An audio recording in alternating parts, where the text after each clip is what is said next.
So it's impossible for me to summarize this scandal for people that don't know anything about it because there's too much going on. So this is around Trudeau's third ethics scandal, conflict of interest scandal involving a charity called the We charity, which is also they also have a private arm. This is not a good charity. I'm just putting that out there. That's a whole part of the story I can't really delve into. There's too much. But involving We Charity and a government contract for students that Trudeau wanted to administer through this We Charity during this summer as a grant, so-called grant, for students that didn't have any work or don't have any work, having a hard time finding work during the summer. Now, there are many aspects to this, like the fact that students were going to be paid under minimum wage to volunteer for this organization, like just completely dumb shit like that. That it is crazy that has almost been ignored in this entire ethics scandal. That it's perfectly okay to pay kids under minimum wage for this work, anyways. But that's a separate piece of it. So here you have. I'm going to show you their faces before I play the video. These two are the two that run the We Charity. Very questionable individuals. Very questionable indeed. A lot of reporting about stuff happening behind the scenes at this charity, how it actually operates. There's this company culture that is very I don't know how to explain it. It's dismissive of people that speak out and may have some issues with how the organization is run. But apart from all that, so these two have been given a number of government contracts by the Trudeau government. Now, the issue with that is that there is a serious conflict of interest, as members of Trudeau's family have been paid hundreds of thousands of dollars to give speeches. So here you have an organization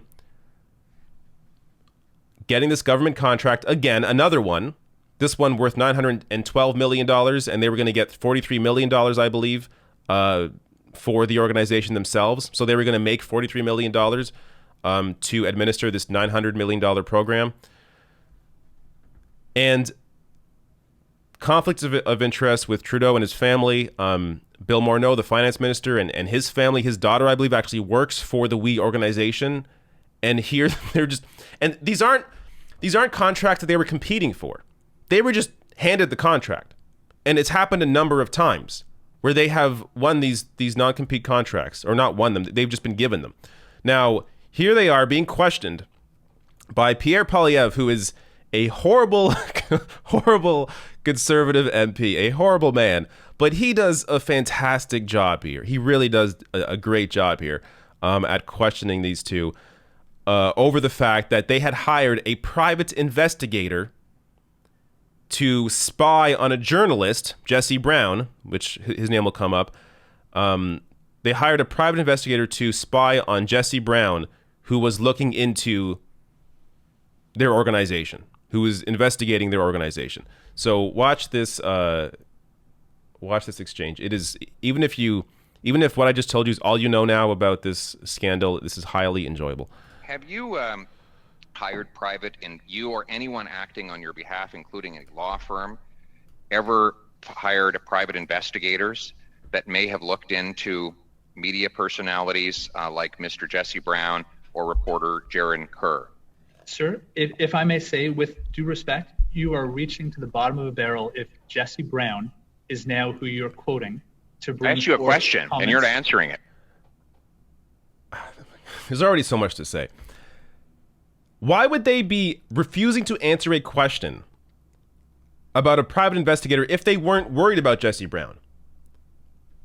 So you'll see here, they never answer the question, and how weaselly those two are throughout this entire exchange tells you everything you need to know about who they are and their organization. Brown or reporter Jaron Kerr. Sir, if I may say, with due respect, you are reaching to the bottom of a barrel if Jesse Brown is now who you're quoting to bring. I asked you a question, and you're not answering it. Well, I can answer it very clearly, sir. There was a public exchange between Jesse Brown and the lawyer. You're not answering it. Sir, I am. Yes, Mr. Chair. I'm going to answer very clearly with 2 points. Number one, there's a public exchange on Mr. Brown's. Did your law firm hire a private investigator to look into it? Mr. Polyev, your questions are done. Mr. Kielberger has the right to respond, and we will just call you back if you don't answer. And we will conclude with Ms. Kotrakis, I believe. Mr. Kielberger. Sir, we will happily submit to you the Twitter exchange between the lawyer who was involved in the matter and Jesse Brown. It is on Jesse Brown's Twitter. It answers the question decisively. And sir, frankly, we've answered your questions. Point of order, Mr. Chair. Thank you. What's your point of order? Point of order, Mr. Chair. The standing orders clearly state that witnesses are required to answer the questions put by witnesses or risk being found in contempt. The question was yes or no whether the witness's law firm hired a private investigator to look into Jesse Brown and Jaron Kerr. The witness then refers to a Twitter exchange, and I'm not interested in looking at Twitter. I'm looking for an answer. So yes or no, did your law firm hire a private investigator to look into these reporters? Yes or no? Sir, we've been here for 4 hours, and now you're threatening us. We just feel that this is not appropriate. There is a very clear public record on this. Yes or no? Yes or no? We will go. Have you? So that's a yes, obviously. That's an obvious yes. If you can't answer that question, that's an obvious yes. They may as well have just said yes. But you see how weaselly these two are. Oh my God. And to complain about being questioned for 4 hours, oh, woe is you. Unfucking believable, those two.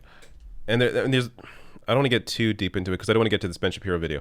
But let me show you. Here, Jesse Brown. The reporter in question that they were spying on here. Kyle Burgers insist We Charity was never in financial dire straits. We heard today that they laid off about 400 employees in March.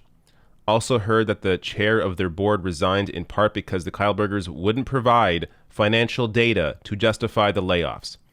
So one of the many questionable things that they have done, brought up here by Jesse Brown. And there was also there's a lot of video that I need to find the clips of, but they were also questioned about lobbying, and they apparently had not registered lobbyists, even though they have people lobbying the government on behalf of their charity. They didn't register those lobbyists, and their defense was, well, it's a small piece of our business. We don't really put a lot of money into it. Like this, you can't skirt the law because of how you subjectively view how you lobby the government. So Anthony Sullivan here, one last point here. The Kyle Burgers didn't think the Lobby Act applied to them speaks to their privilege of access. It's so similar to how Trudeau and his liberals behave. 100%. And Lefty Mind here shared this clip. Actually, I'm not sure if I've seen this, so let's watch this exchange.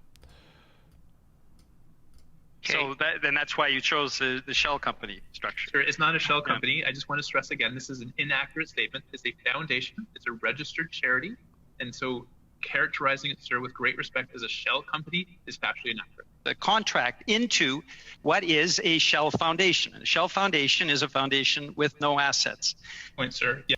So this is around the fact that the government contract that they were receiving actually wasn't even with We Charity. It was with a shell company that they had set up, like We Real Estate, or that they own real estate in Toronto or something. They're using this shell company to own real estate. That was where the contract was actually who was actually going to. So there's more layers to the behavior here. Yes, we'll share it. And the only organization that was being asked to put at great risk, sir, was We Charity by ESCC by asking us to take 40,000 young people and assume full liability. But that's why you put it in a shell foundation. Peter, I think the individuals have said several times that it's not a shell organization. It is the very definition of a shell foundation. We will have to determine that. So that. Yeah.